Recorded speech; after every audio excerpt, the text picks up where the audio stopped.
السلام عليكم ورحمة الله وبركاته. أعزائي متابعين قناة البازل السياسي، أرجو من السادة المشتركين إن هم يشاركوا الحلقة ويدوسوا لايك وسبسكرايب ويعلقوا على الحلقة، وعلى السادة غير المشتركين إن هم يشتركوا في القناة ويشيروا الحلقة على أوسع نطاق، لأن اليوتيوب يعني بيحارب المحتوى بتاعنا وما بيظهرش على محركات البحث بسهولة، والمحتوى اللي احنا بنقوله محتوى اعتقد انه لازم ان هو يوصل لكل الناس، فارجو من الناس ان هي تشير الحلقات على اوسع نطاق ممكن.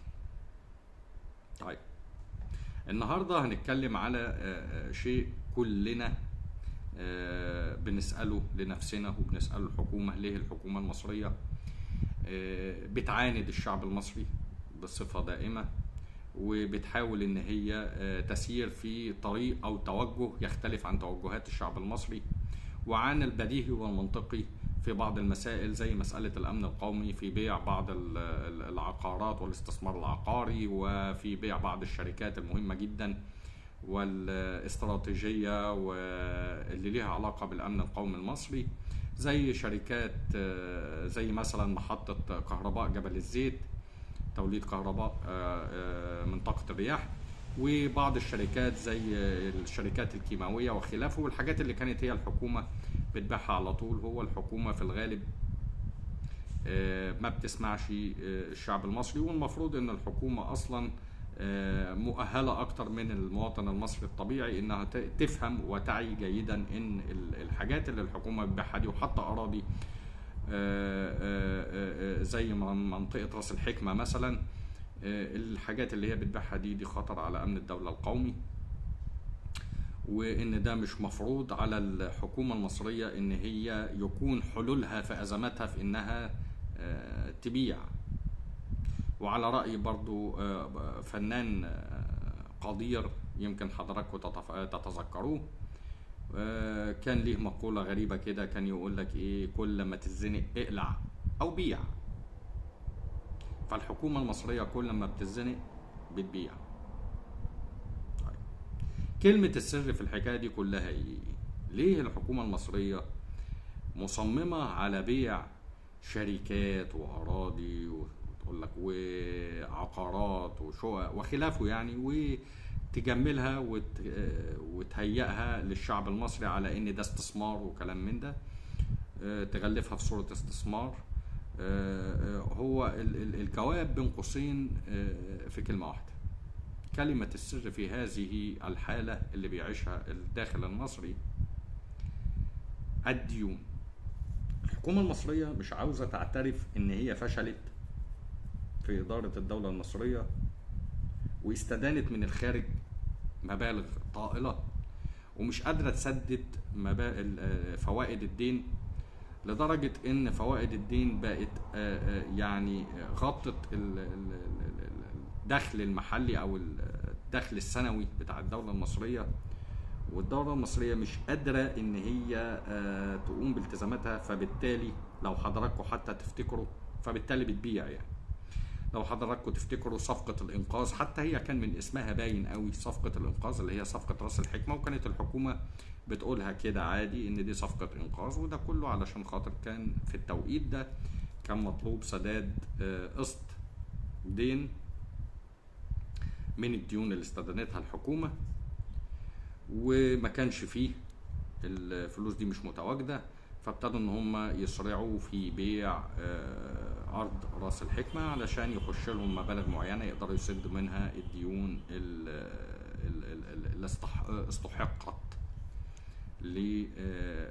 للدائنين، بغض النظر عن مين الدائن. هم في الغالب الدائنين لو كان بنك دولي ولا كان مال ساخن ولا ايا كان وشكل الدائن، هو في النهاية صورة لدائن آخر ألا وهم اليهود، لأن المتحكم في الاقتصاد العالمي وفي الأسواق العالمية واللي بيسلفوا الدول وبيحاولوا يسيطروا على اقتصادات الدول وبعد كده يستعمروها بطرق معينة، استعمار اقتصادي أو حتى بعد كده بيبقى استعمار سياسي، اللي بيتحكم في الإرادة السياسية والإدارة السياسية بتاعت الدولة عن طريق إن هو بيدين الدولة أو بيخلي الدولة مدينة ليه، فبيبتدي يتحكم في قرارات الدولة ويوجهها على مزاجه. وارجو من الساده المشاهدين ان هم يحاولوا ان هم يتفرجوا على الحلقه، لان الحلقه دي مهمه وهتاهلك لفهم حاجات كتير. الحلقه بتاع الجزء الاول نظام الدجال وتدمير الاقتصاد المصري.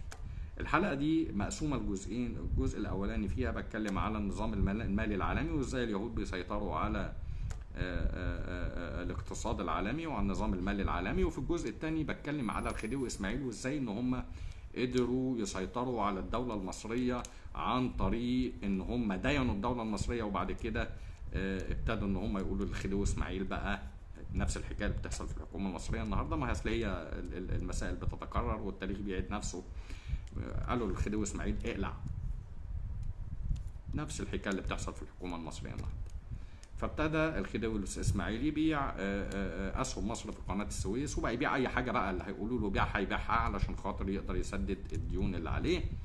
وفي النهايه ما قدرش يسدد الديون اللي عليه واتعزل تقريبا سنه 1879 بسبب ان كانت الدوله المصريه شبه انهارت اقتصاديا وفرض ضرائب بطريقه خزعبليه. على فكره التاريخ بيعيد نفسه بطريقه غريبه، لان هي نفس الحكايه اللي بتحصل النهارده ونفس اساليب الحل بتاع الحكومه هي نفس الاساليب اللي توجه اليها الخديوي اسماعيل لحل المشكله بتاعه الديون، في انه ابتدى يفرض ضرائب. اولا بيبيع بقى لاي حد بيشتري، مش فارقه بقى مين اللي هيشتري. فابتدى يبيع اصول في الدوله زي اسهم في قناه السويس، واسهم قناه السويس بتاعت الدوله المصريه باعها علشان خاطر يسد اللي هو الديون اللي عليه. وابتدى ان هو يفرض ضرائب على كل شيء حتى على الميت، وده مش هزار يعني. الميت نفسه بقى يدفع ضريبه علشان يدفن، يعني اهل الميت لازم يدفعوا ضريبه معينه علشان يدفنوا الميت. فتوجه للجبايه علشان خاطر ان هو يقدر يسدد الديون اللي عليه، وطبعا باع حاجات كتير. وبرضه كانت توجهات الخديوي اسماعيل نفس نظام الدوله المصريه حاليا. كانت التوجهات انه بينشئ الدوله المصريه الحديثه ويحاول يعمل بعض المباني الجميله اللي هي موجوده في وسط البلد وخلافه، وبنى قصور كتير، وكان راجل يحب البذخ والطرف. نفس النظام اللي الحكومه المصريه النهارده بتعمله في انها بتبني عاصمه اداريه، بتعمل مدن جديده، اللي هو الشغل المعماري اللي هو البنى اللي كان بيعمله خديوي اسماعيل هو نفسه اللي بتعمله الحكومه المصريه، والمونوريل والحاجات دي. طبعا الخديوي اسماعيل فيما يقابله، على فكره دي حاجه غريبه جدا، يعني لو بصيت على الخديوي اسماعيل هتلاقيه كان بيبني قصور وخلافه وبتاعه، والقاهره الحديثه اللي هي بالنسبه لنا دلوقتي القاهره القديمه اللي هو وسط البلد وخلافه، واحنا بنبني العاصمه الاداريه وبنبني بعض المدن اللي موجوده اللي في الظهير الصحراوي بتاعت كل مدينه مصريه قديمه في مدينه حديثه بتبني. تشابه غريب. طيب الخديوي اسماعيل دخل القطارات مصر، وكانت مصر تاني دوله على مستوى العالم يخشها القطارات. الحكومه المصريه راحت جابت المونوريل. يعني عموما هو في تشابه كبير جدا بين اللي حصل ايام الخديوي اسماعيل. وطبعا الخديوي اسماعيل علشان ينفذ الحكايه دي ابتدى ان هو يستدين من الخارج، لان الخزينه بتاعت الدوله المصريه ما كانتش تقدر ان هي تنفذ المشاريع الطموحه بتاعت الخديوي اسماعيل. والمشاريع الطموحه دي في الغالب الدول الاوروبيه، لان هو كان عاوز يعمل مصر قطعه من اوروبا، نفس النظام اللي بيفكر به النظام الحالي والحكومه المصريه الحاليه. فانت تقدر تعمل الحكايه دي من خلال الانتاج، لان اوروبا عملت الحكايه دي من خلال الانتاج. حصل ثوره صناعيه الاول وابتدوا يصنعوا وينتجوا، وبعد كده رفاهيه جت بعد الانتاج. انما الانظمه اللي عندنا او الحكومه اللي عندنا حكومه عايزه توصل للنتيجه قبل العمل يعني. فبيشتغلوا على مظاهر الثراء، انما اسباب الثراء مش موجوده. فانت عاوز تبني عاصمه اداريه، عايز تعمل مدن جديده، ده كلام جميل جدا وحلو قوي يعني، ممتاز جدا يعني، بس يتعمل من عائد انتاجك، من عائد شغلك، مش يتعمل بانك تستدين من الخارج علشان تعمل الحاجات دي. لان في النهايه الحاجات دي مشاريع خدميه مش مشاريع انتاجيه. انت كل الاقتصاد المصري عايش على، هو اقتصاد ريعي عايش على يا اما جبايه من الضرائب، يا اما شغال على دخل مصر من قناة السويس، او المدخول اللي بيجي لك من السياحة او من الفيز والاقامات بتاعة الاجانب اللي موجودين او من المصريين المغتربين في الخارج.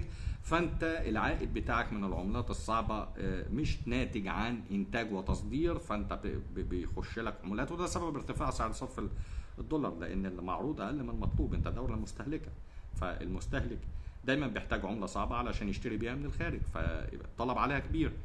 وفي نفس الوقت انت ما بيخشلكش عمولات الا من اماكن معينه، فلما بيحصل ازمات معينه عالميه فالعمولات دي بتندر شويه، لان طبعا ما بيبقى في حروب وكلام من ده وفي ازمات عالميه، ما بيبقاش في سياحه كويسه، ما يبقاش في مدخولات من المصريين المغتربين من الخارج في الخارج كويس، لان في ازمات عالميه. فانت اي ازمه عالميه لازم تاثر عليك، لان اقتصادك اقتصاد قائم على اقتصاد ريعي قائم على شويه مشاريع خدميه زي قناه السويس. لو حصلت مشكله في البحر الاحمر بتقف على مصريين في الخارج، على اجانب بيجوا لك كسياح. فبالتالي انت النهارده المدخول بتاعك من العملات الصعبه بيقل وبيرتفع سعر صرف العمله، لانه كل ما المعروض يقل والطلب يزيد عليه فالسعر بيرتفع. فلما يبقى المعروض من الدولار قليل والطلب زياده عليه فسعره بيرتفع. انما امتى سعره ينخفض؟ يوم ما يكون المعروض منه كتير والطلب عليه قليل. لو انا بصدر وما بستوردش، لو ما بستوردش يبقى مش محتاج عمله صعبه، فيبقى الطلب عليه قليل فسعره ينزل. لو بصدر هيخش لي منه كتير، صح؟ يخش لي منه كتير يبقى في وفره، فلو في وفره يقل سعره، وطبعا يرتفع الاقتصاد المصري، والمواطن المصري يحس فعلا بانه بيتقدم، وان الدوله المصريه بتقوى واقتصادها قوي وبيتقدم ويتحسن. انما معنى ان العمله بترتفع او ثابته على مستوى مرتفع معين زي ال 50 جنيه مثلا، فده معناه ان الدوله المصريه دوله مش منتجه، وكل المشاريع اللي بتعملها الدوله المصريه في النهايه مشاريع ما بتأديش إلى أي تطوير أو أي رفاهية أو أي حياة كريمة للشعب المصري. ده زائد إن الحكومة المصرية لما دخلت في متاهة الديون، وده اللي حذرنا منه من زمان، لأن الغرب واليهود لما يحبوا يسيطروا على أي دولة يدينوها الأول. ولو حضراتكم خشيتوا على الحلقة بتاعت نظام الدجال وتدمير الاقتصاد المصري الجزء الأول، هتفهموا الكلام ده في الجزء الثاني من الحلقة. الخديوي اسماعيل قبل ما يحتلوا الاراده السياسيه بتاعت الدوله ويعينوا واحد على المصروفات وواحد على المدخول اللي هي انجلترا وفرنسا، داينوا الخديوي اسماعيل الاول، وبعدين اغرقوه في الديون بطريقه رهيبه لدرجه انه ما قدرش يسد. وبعد كده قالوا له خلاص اركن انت بقى، لما مصر اعلنت افلاسها اركن انت بقى، وبعدين احنا اللي هنسيطر على الامور ونمشي الامور في الداخل المصري. فعينوا واحد على الايرادات والثاني على المصروفات. فالحكايه هو في النهايه بيدينك وبيخليك تبيع الاول زي ما باع اسهم قناه السويس، وبعد ما يخلص على كل حاجه ويملك كل شيء ويملك الدوله المصريه تماما، يبتدي يقول لك خلاص بقى ايه، انا خلصت من الجانب الاقتصادي وسيطرت عليه، يبقى انا عاوز اسيطر على الجانب السياسي، يبقى انا بقى اللي اتحكم فين يروح فين، وسياسه الدوله تتجه في اي اتجاه. فهو بيوجهها للاتجاهات اللي هو عايزها، اليهود عايزينها يعني. فبدايه الكارثه في ان انت يبقى مدين للجماعه دول، هم بيحاولوا يسيطروا عليك بالطريقه دي، والحكايه دي حكايه قديمه وتكرر. طيب عاوزين نتكلم بقى، فاحنا كده فهمنا ليه الحكومه المصريه على طول كل ما بتزنق بتبيع، لان هو عليه اقساط ومش عارف يسدها منين. يعني هو كل ما يتزنق يبيع بقى جنسيه، يبيع عقار، يبيع حته ارض، يبيع شركه. هو كل ما يتزنق بيعمل، هو عاوز يسد ومش عارف يسد منين. واكبر دليل على كده ان المشاريع اللي هو بيبيعها دي كلها مشاريع يعني مثلا مشروع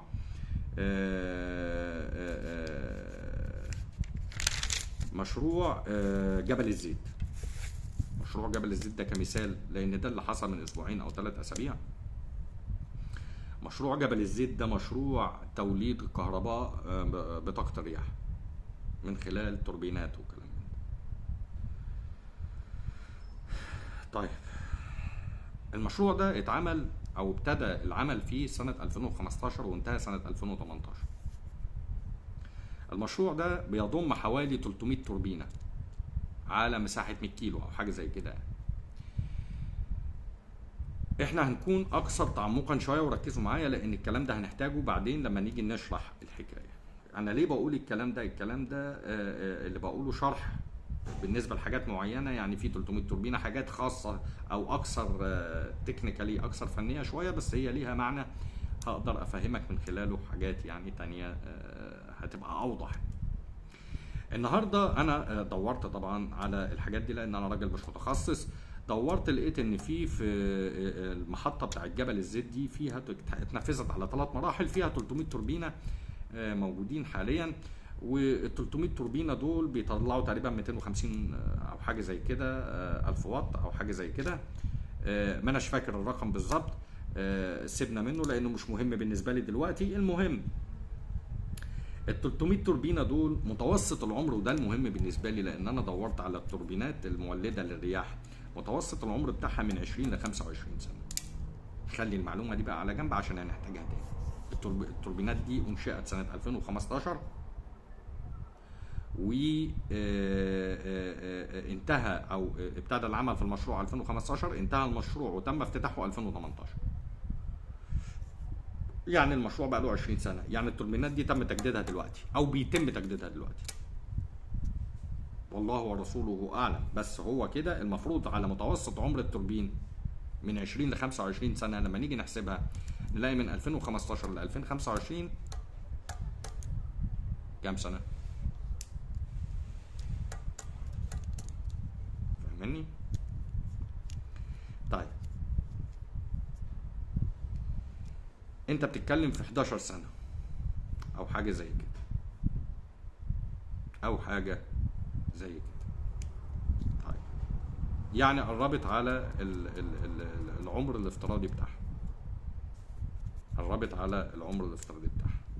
طيب دي نقطه مهمه خليها على جنب دلوقتي. وبعدين في حاجه غريبه، ان تمن انتاج او تمن انشاء، قصدي انا اسف، تمن انشاء المحطه دي اتكلفت تقريبا بالدولار حوالي 520 مليون دولار. تم بيع المحطه ب 420. طب في فرق تقريبا 100 مليون دولار. المفروض ان المحطه دي انشئت من كام سنه؟ يعني لو بنتكلم من 2015، يعني انت بتتكلم النهارده فحوالي ادي 5 ادي حوالي 12 سنه او حاجه زي كده. يعني المفروض ان المحطه دي يكون سعرها ضرب في 2، لان كمان في التوقيت ده كان سعر الدولار يختلف عن سعر الدولار النهارده عالميا وداخليا وكله يعني. وبعدين الخامات نفسها كان سعرها يختلف، ما هو انت كل ما بتتقدم سعر الخامات بيزيد عالميا حتى مش عندك انت بس. فالنهارده المفروض ان السعر ده يعلى مش يقل. طبعا الحكومه المصريه شرحت وبينت ان احنا ما بعناش المحطه، احنا ادينا حق استغلال. هنرجع بقى للموضوع بتاع متوسط العمر. قال لك ادينا حق استغلال المحطه لمده 25 سنه مع التزام الدوله المصريه بشراء انتاج المحطه للفتره اللي هي عامله فيها اللي مديه فيها حق الاستغلال بالنسبه للمحطه للشركات الاماراتيه. طبعا الاماراتيين مش عبط ولا عبط، يعني هو النهارده لما يعمل مشروع زي كده او يشتري مشروع زي كده هو عارف دي شركه خاصه وعارف تماما ان هو هيجيب 100 ضعف اللي هو دفعه. يعني هو لو دفع 420 مليون دولار فهو هياخدهم كام مليار دولار، والا ما كانش دخل في المشروع، والا ما كانش دخل في المشروع. طيب يعني انت بتبيع لي المحطه ب 420 مليون دولار وهتاخد انتاجها لمده 25 سنه. طب هو الانتاج ده اللي انت هتاخده لمده 25 سنه بكام؟ يعني انا لمده 25 سنه هشتري منه الناتج انتاج المحطه بكام؟ ده المفروض الحكومه زي هي ما اعلنت كده ان لا احنا ما بعناش المحطه، احنا فقط ادينا حق استغلالها لمده 25 سنه، انما ارض المحطه والمحطه نفسها هيتم استرجاعها بعد 25 سنه. طيب انت هتتم استرجاع المحطه دي،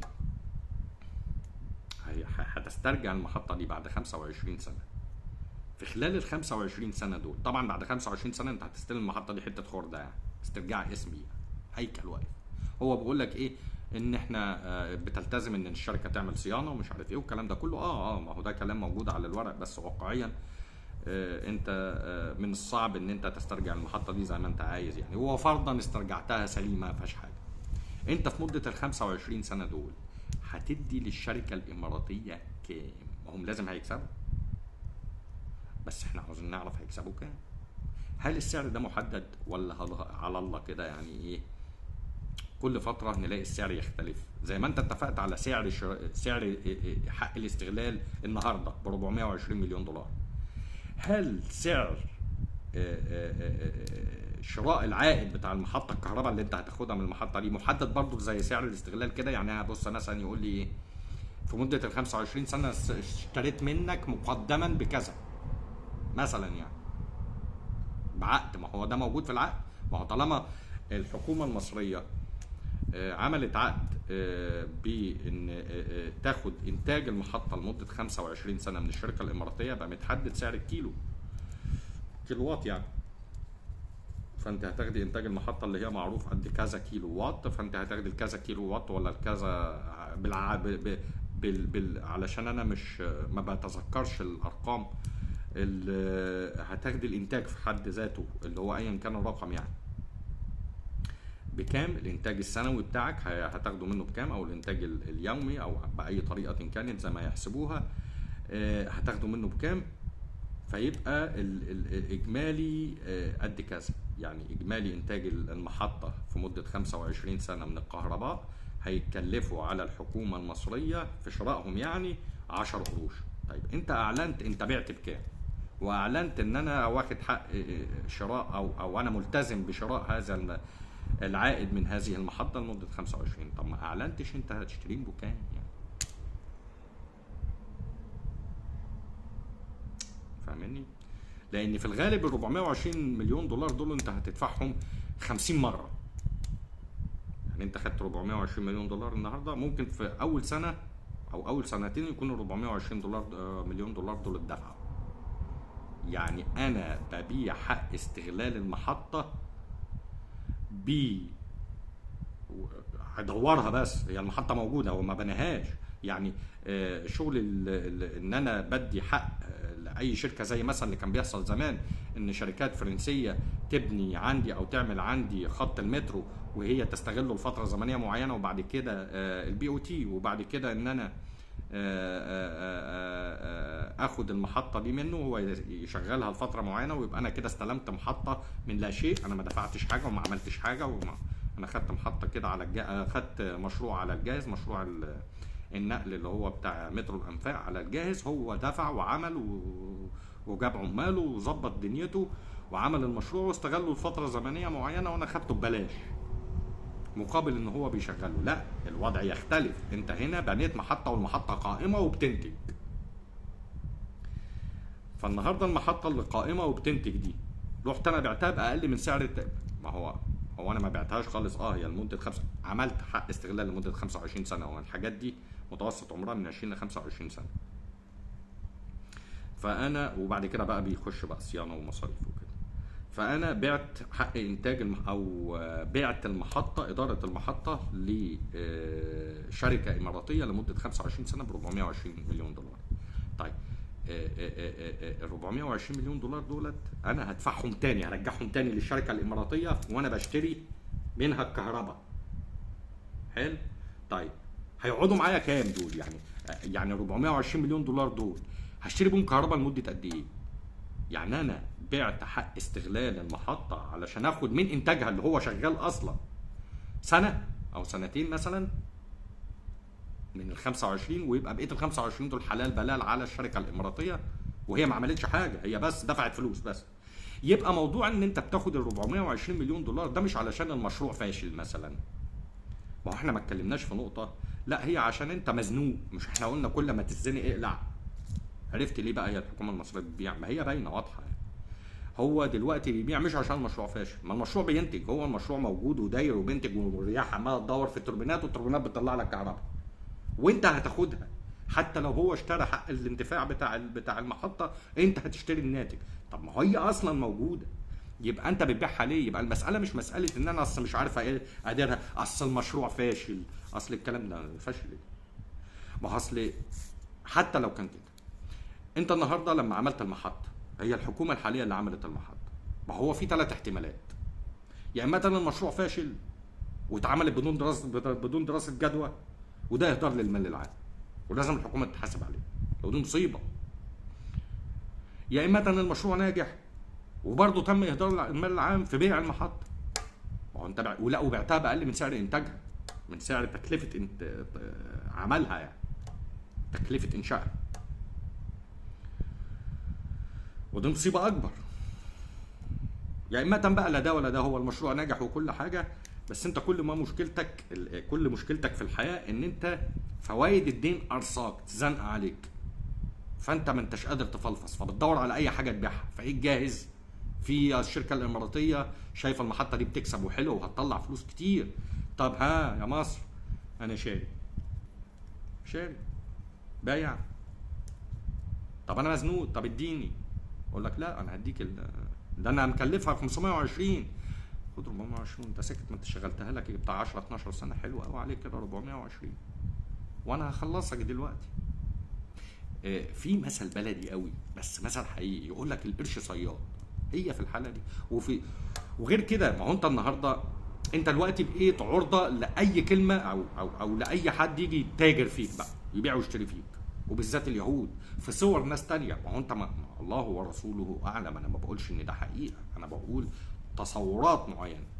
يعني هل من الصعب ان اليهود يخشوا من خلال شركات تبدو عربيه او امريكيه او اوروبيه في الواجهه وفي الخلف يهود؟ اصل الحكايه دي اتعملت ايام الخديوي واسماعيل وبتتعمل على طول، ان يكون الواجهه شركات ليها اسامي، وشو ممكن تكون شركات مشهوره، اسامي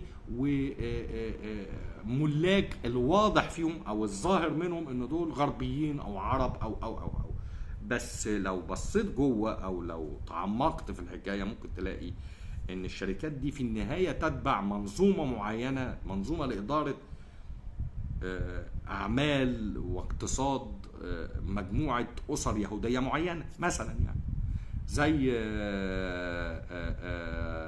عائله موردوخ مثلا، او روكفيلر، او زي شركات البلاك روك مثلا، صح، او مورجان او روتشيلد، وهم المسيطرين على الاقتصاد العالمي، وليهم شركات بقى باسامي عربيه واوروبيه وكتير. انا ما بقولش ان الشركه الاماراتيه دي شركه يهوديه، انا بتكلم على مثلا، انا ما اعرفش الشركه الاماراتيه دي خلفيتها ايه، بس مثلا يعني، وده مش خطر على الامن القومي المصري. كهرباء، انت بتتكلم في كهرباء، دي من الحاجات الخطر على الامن القومي المصري. كهرباء يعني الكهرباء توضع في بند الوقود، لان دي وقود المصانع، يعني المصانع والبيوت وكل حاجه بتشتغل، الاجهزه الكهربائيه مش عارف ايه، ده حتى العربيات دلوقتي ابتدت تشتغل بالكهرباء. فالكهرباء دي من السلع الاستراتيجيه اللي ما ينفعش ان انا اسيبها في ايد اجنبي. لا وايه ده عندي اصلا، يعني انا مش مجبر ان انا استوردها من اجنبي، لا دي موجوده عندي وانا اللي بديها له بايدي، بمسكه الطاقه، انا بديله في ايديه الطاقه يسيطر عليها. مصيبه، مشكله. طبعا انا كنت عاوز اتكلم في حاجات كتير، وكنت عاوز اتكلم على اوجه الشبه بين اللي بيحصل دلوقتي واللي حصل زمان ايام الخديوي واسماعيل، بس في حلقه كنت اتكلمت فيها زي ما انا قلت، اللي هي الحلقه بتاعت نظام الدجال وتدمير الاقتصاد المصري الجزء الاول. الجزء الثاني من الحلقه بيتكلم على نظام الخديوي واسماعيل، يا ريت ان حضراتكم تشوفوها، ويا ريت ان حضراتكم تشيروا الحلقه على اوسع نطاق علشان ناس كتير تشوفها، لان المشاهدات قليله، والمشاهدات قليله لان الناس ما بتشيرش، ولان اليوتيوب ما بيطلعش الحلقات على محرك البحث. في ناس كتير اشتكت لي وقالت لي ان احنا حتى لما بنحاول ندور باسم يعني انا في ناس بعرفها بديهم اسم الحلقه، يعني يكون حد اتعرفت عليه بتاع، بديله اسم الحلقه فيخش باسم الحلقه على اليوتيوب ما تطلعش. تبقى صعب انها تطلع، حتى اسم القناه تبقى صعب الظهور. فارجو من الناس ان هي تبتدي تهتم شويه، لان المحتوى ده محتوى مهم ومفروض ان هو يوصل لكل الشعب المصري. وارجو من الناس ان هي تكون اكثر فاعليه، تبقى فاعله ايجابيه، لان المعلومه طول ما هي محصوره عندك وما وصلتش للناس، فالناس مش هتعرف حاجه، مش هتعرف اسباب اللي احنا بنشوفه ده ايه.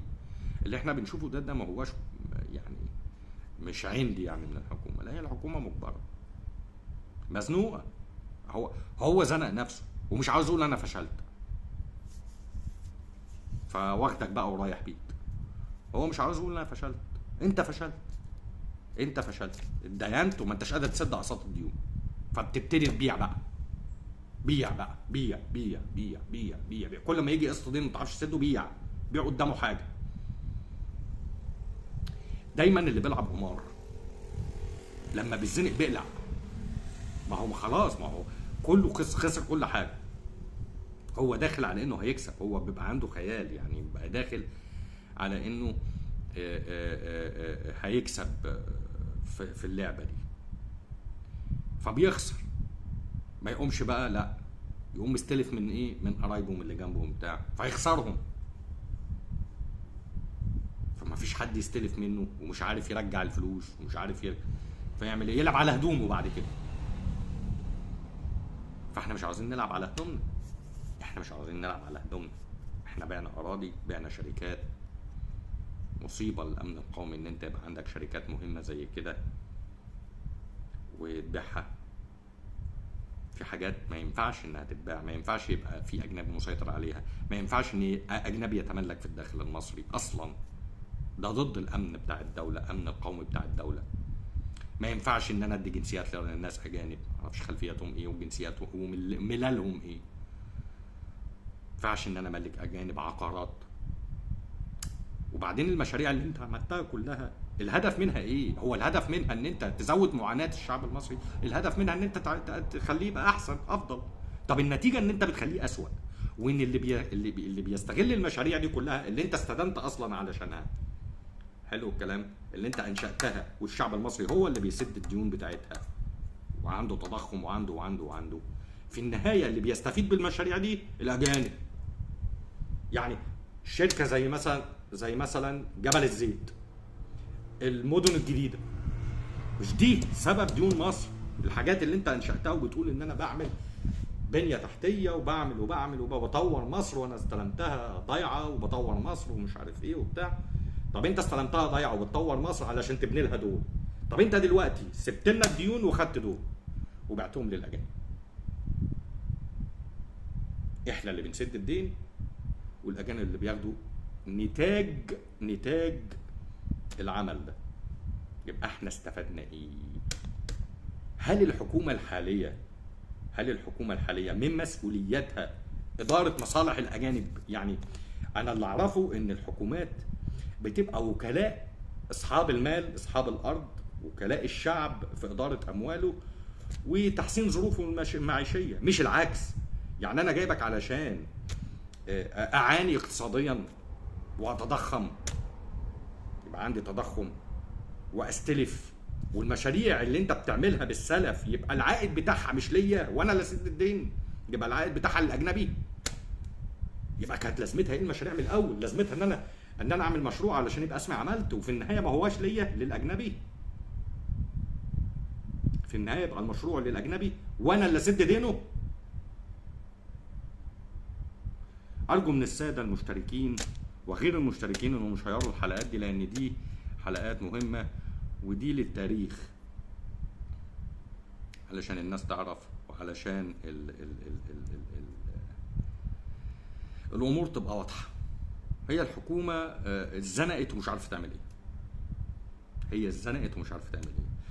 نصيحه لحكومه الدكتور مصطفى مدبولي: استقيلي. انت ما انتش عارف، سيب حد يجي تاني يعرف. ما هو هتروح فين؟ طب ما هو انت بعد ما تخلص بعت انا كل اللي ينفع يتباع، هتبيع ايه تاني بقى؟ بيع الناس بقى. ما هتبيع ايه؟ ما خلاص انت بعد ما تخلص الحاجات دي، اللي انا هقول لك اللي هيحصل، هتبتدي تبيع في السياده. في سياده الدوله. ده اذا ما كانش بدأ للبيع في السياده. فهو انت اما تسمح للاجنبي بان هو يمتلك جزء من ارض مصر، ما هو ده بيع في السياده في صوره استثمار. فارجو من الحكومه ان هي تسمع النصيحه، وقفي بيع الاراضي، وقفي بيع العقارات، وقفي بيع الشركات، وحاولي تلاقي طريق تاني تقدري تسد منه ديونك انت، مش ديون الشعب. لو كانت ديون الشعب يبقى المستفيد منها الشعب.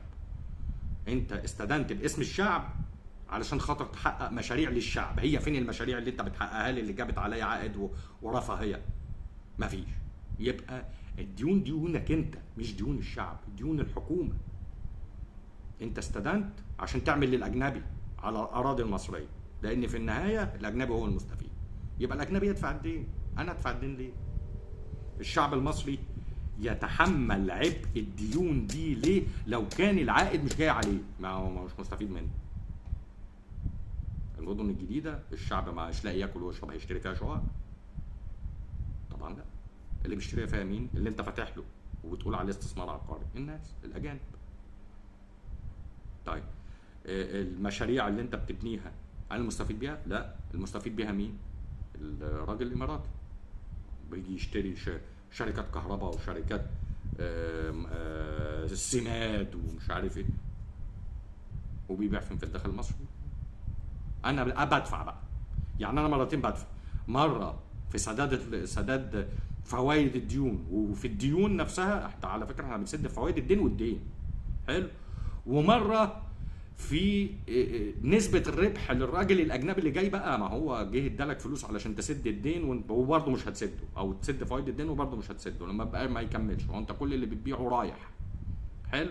ومره في الفلوس اللي انا بدفعها لما باجي اشتري منتج، مثلا شويه سماد عشان ارضي مثلا يعني، فبشتريهم من الشركه اللي كانت مصريه وكان الربح داخل ليها، فبالتالي الربح اللي داخل ليها ده بيعود ليا تاني في صوره خدمات داخل الدوله. انما دلوقتي الربح داخل الراجل الاماراتي، فبيطلع بره مصر وبيسحب معاه دولارات كمان، لان هو علشان يحوله من العمله المصريه للدولار هو بيسحب من الدولارات اللي في الداخل المصري. ده مش استثمار، ده انت كده بتعمل ندره في الدولار اللي اصلا عنده فيه ندره علشان يحوله على بلده، وهيوديه على بلده جنيه مصري.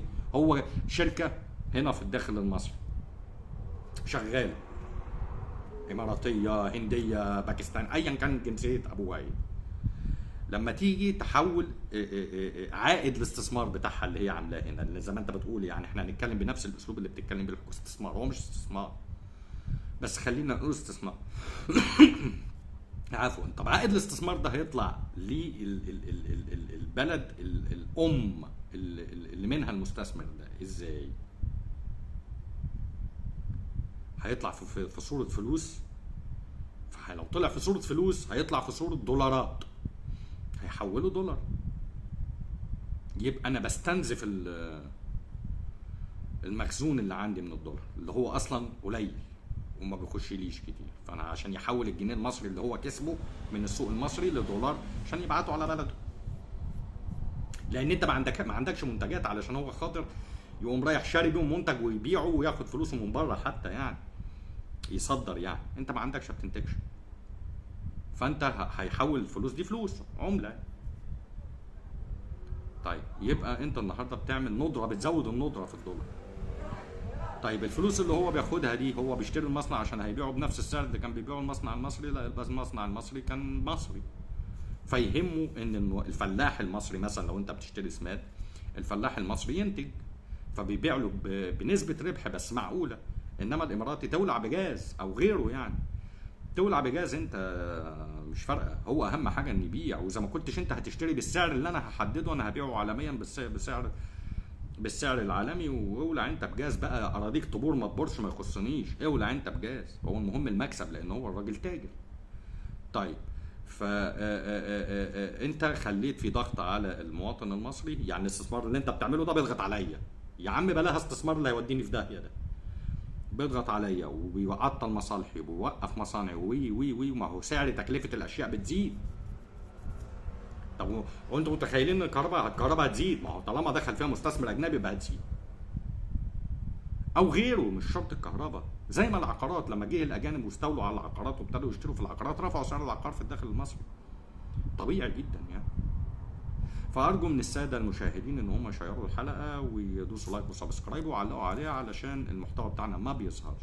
وشكرا جزيلا، وارجو ان انا ما كنتش طولت عليكم، والسلام عليكم ورحمه الله وبركاته.